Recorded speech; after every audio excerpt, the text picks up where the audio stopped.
Today's topic is 3 ways to prevent burnout that actually work. Because listen, so many of us are feeling stressed out, burned out, overwhelmed, all the things. And in order for you to be your most productive self, for you to do whatever you can do to prevent being burned out in the first place. So if you're in a space right now where you are constantly dreading going to work, or you feel exhausted the majority of the time to the point where you don't even have the energy to do some of the just regular things that you need to do, like clean your house or do laundry or just run errands. If that's you, these are some of the most prominent symptoms of burnout, specifically mental burnout. And if they apply to you, then you might be about to find out the hard way just how draining burnout can be. Now, I just shared kind of like 2 things with you. Earlier today, I posted an article on my LinkedIn page that goes through 10 different signs of burnout. So I want to encourage you to go check out that article. And so maybe the 2 that I shared here aren't ones that are impacting you, but go check out all 10 of those, because if you are experiencing 3 or more of those symptoms, then you might be headed for a burnout. And it's going to be important for you to know these 3 ways. And these are actually really simple ways. So the last thing that I really want you to do is to have to fight against burnout. So it's a much better strategy for you to get some prevention going in, right? Like we go to have physicals, we go into our doctor annually to have a physical to prevent illness, to prevent us from getting to a place where we are diseased and where we have disease in our body, right? Same way with your mental health. In order to prevent burnout, we got to do some things like take care of our mental health, right? Just like we do with our physical body, we got to do the same thing with our mental body. All right, so let's get into the 3 ways to prevent burnout that actually work. The very first one is to structure your time. Yeah, structure your time. One of the best ways that you can keep your mind sharp and ensure that you remain productive is knowing what you need to get done, right? Knowing what you need to get done and when it needs to get done. So when you're structuring your time, you want to make sure that you split your time into 2 parts. One should be for like your work, career, business, and then the other part should be for your life, for your personal life, right? You want to split it into those 2 different activities.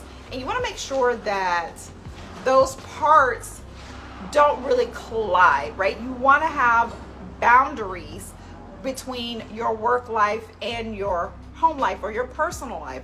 And the reason why you want to do that is because if you're allowing your work to bleed into your personal life, it's really going to negatively impact your mental health. And so it's really important for you to establish those boundaries and prioritize the things that are really important to you. So when you have that structure, when you have that framework, and I really go deeply into how to create a weekly plan and all that inside of the so I have a free resource, the weekly planning routine, or you can get, if you haven't already downloaded that, you can go to weeklyplanningroutine.com and get a copy of that.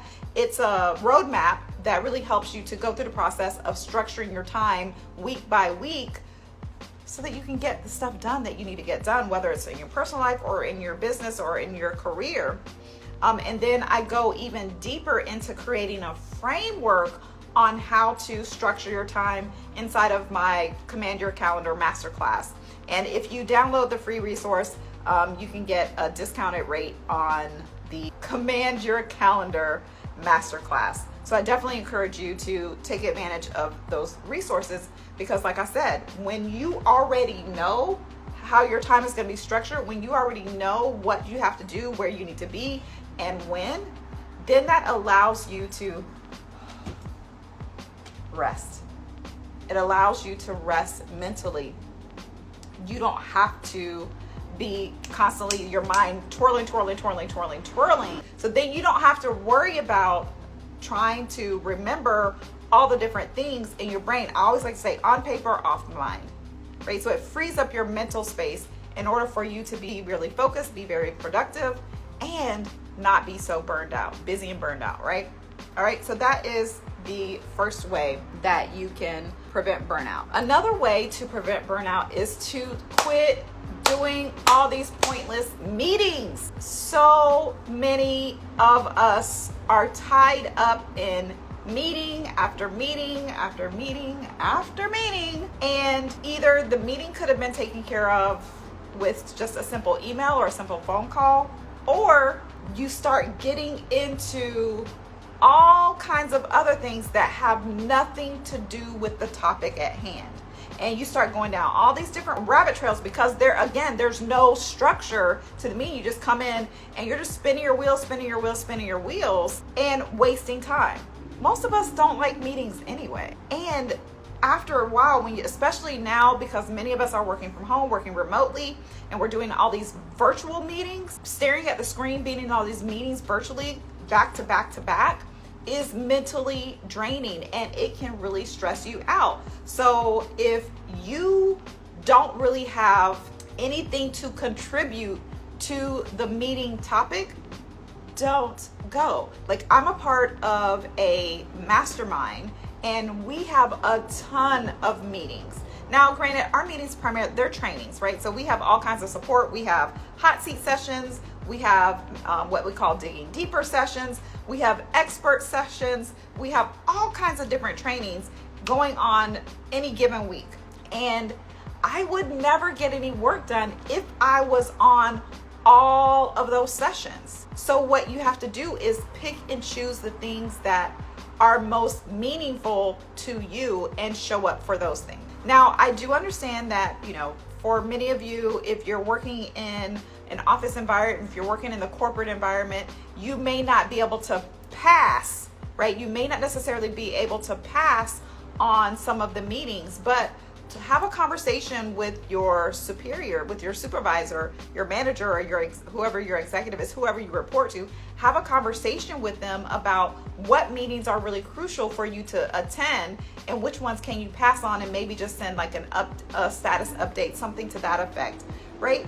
But be proactive in the conversation. Don't just be like, oh, I'm not coming, right? Like, don't just not show up for a meeting because you don't want to put your job in jeopardy, but have a candid conversation with your manager and with your team, so you know that you're utilizing your time best, and you're not just going to that cycle of meeting after meeting after meeting after meeting, and you're just tired, exhausted, and then over it, burned out and over it, right? So protect that time. You're more likely to be able to contribute value to a meeting if you know that it's something that's going to be productive.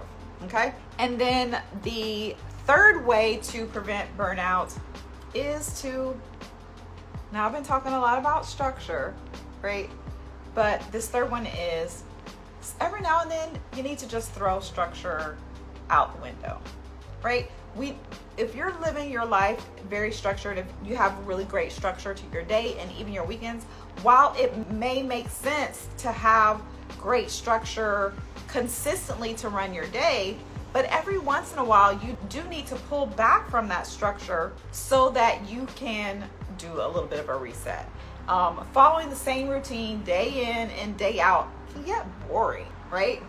It can get boring, and not only that, it can be exhausting. So by just throwing caution to the wind, if you will, throwing the structure out the window and allowing yourself to just kind of be in ease and flow every now and then is really going to be helpful for your mental health. One of the things that I had been really jonesing for some beach time. I'd really been I need to get in somebody's sand with the water and the sun, the ocean, the sun, the waves, all the things. And I took a look at my calendar to see, I'm like, well, what do I have going on this week? What's happening in my business and in my life this week? When I saw that I had my schedule on Friday was completely open, I checked the weather. The weather was beautiful. And I said, you know what? I'm blocking out Friday to be my self-care day. This is going to be my throw caution to the wind day, no structure day. And I'm just going to go to the beach and just whatever, right? So that's what I did. I just went, I got my cooler, grabbed me some food and some drinks, put them in there, grabbed my sun shelter, put on my bikini, and grabbed my towel and my sunblock, and I drove to the beach and spent the afternoon. I spent several hours just sitting on the beach. I didn't take a book with me. I did take a notepad because every now and then I get ideas when I'm out in the water. So I did take a notebook and a notepad in case I had some ideas that I needed to jot down. But I didn't take any work with me. I didn't take a magazine. I didn't take a book. I didn't take anything with me but some music and myself. And I went out there and I just sat. And it was so funny because my dad said to me right before I got ready to leave, I was like, okay, I'm get ready to head to the beach. And he said, you're going to the beach by yourself? I said, yeah. He's like, or you don't have anyone going with you? I said, no, I'm going by myself. I said, I like my company. I'm really good company. Right? I'm like, I'm really good company. I like myself. And so I went and just spent time with me. I sat in my sun shelter, looking at the people walking by, listening to the ocean waves. When I wanted to, I would go dip my feet in the water because the water is still a little cold. I walked around in the sand. I sat in the sun, got a little sun, right? I had zero structure to my day. The structure for the day was to relax in whatever form that looked like, right? So every now and then it's really good for you to just throw out structure out the window and just allow yourself to be in flow and just allow the day to take the form that you want. I really would encourage you to primarily do that on a day off, on a weekend or on a day off. You don't necessarily want to do that on a day when you are in your office or when you're supposed to be working, because then you're likely to not be as productive. But on the weekend or a day off, definitely ditch the structure and allow yourself to just kind of go with the flow and use that as somewhat as a reset point, right?